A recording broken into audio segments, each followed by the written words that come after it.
Hey Fit Yummy Mummies, here we are, day 27 of the 4-week sprint. We only have one more video after this, and then we try to take the challenge to a different level.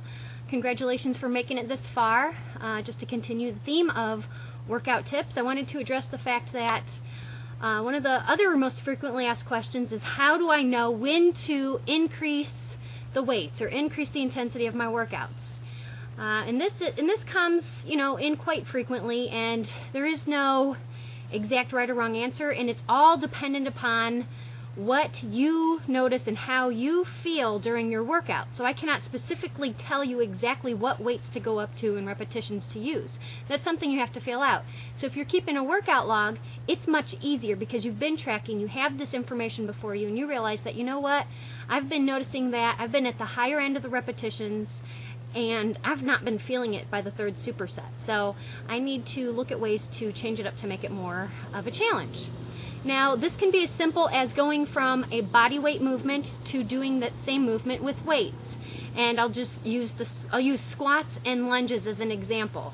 If you can get through 3 full supersets at the higher end of the repetitions, and we'll say 15, and you do not feel like you have been challenged, then this is a sign that you need to increase weights. That does not mean that you continue to work out at the end of your Fit Yummy Mummy workout. Nope. Because you already worked out. You just make a note in your workout log that, you know what, this was a little bit too easy.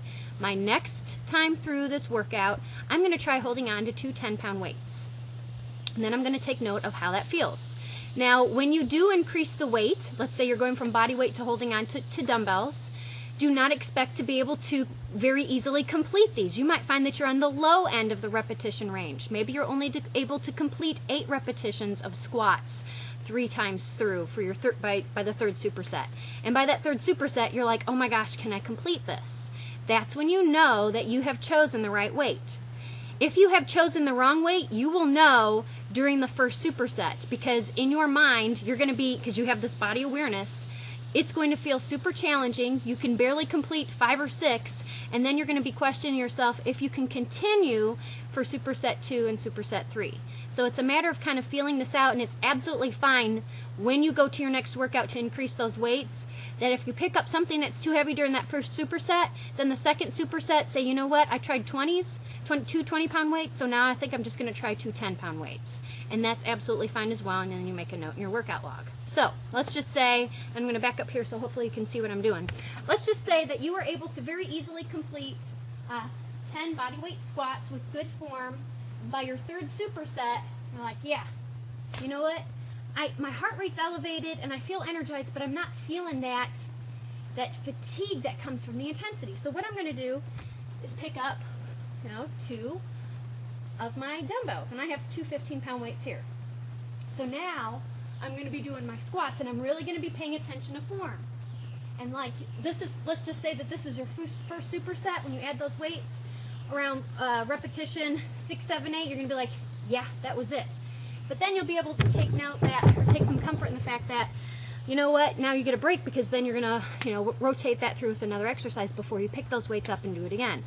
This is why it's so important to start off at the beginning and ease your way into it instead of jumping straight forward, because you're going to be missing out on all of those benefits.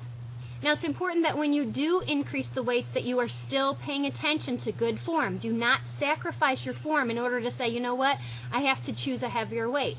If the weight is too heavy, then you're not ready to go up. Now, when and I also get this question of how much heavier should I go?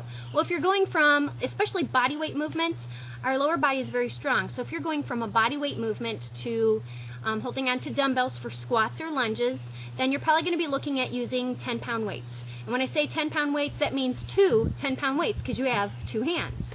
Obviously, if you have a barbell, then that's a different story. But you want to be able to choose a weight that's going to challenge your lower body. When it comes to upper body strength, things like rows and chest presses, you might find that, you start off at 10 pounds, but you're ready to increase the weights. And with upper body, we're not as strong as our lower body, so you might want to increase it with 5-pound increments, and that's absolutely fine. And if you find by the end of your third superset that you went from 10-pound chest presses to 15-pound chest presses, and you're like, you know what, that wasn't as challenging as I probably could have made it, that's okay. You just make a note in your workout log, so the next time you work out, try 2 20-pound dumbbells for your chest press, and you'll know. And at that point, if you cannot complete them, do not worry about going back to 15-pound weights. The main thing is that you're choosing something that keeps you challenged, but you're able to keep proper form.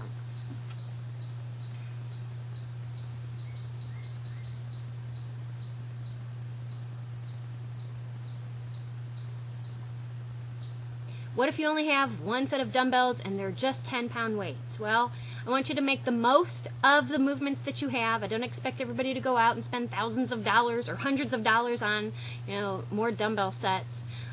Make the most of your movements, and you can look at the Do It Like This, Not That video series, just clicking on the video graphic that is located on the main Club FYM page, and you can see the different ways to double check your form. Because even if you just have 10-pound weights, if you slow down your repetitions and you really focus on time under tension, and you focus on keeping that core tight and really squeezing the muscles that you're using, you can feel this workout.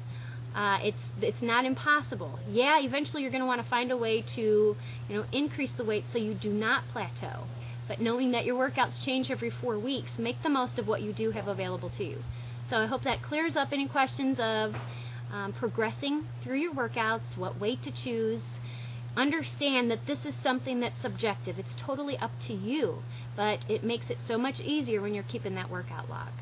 Stay tuned for tomorrow, our big finale for the 4-week sprint, day 28.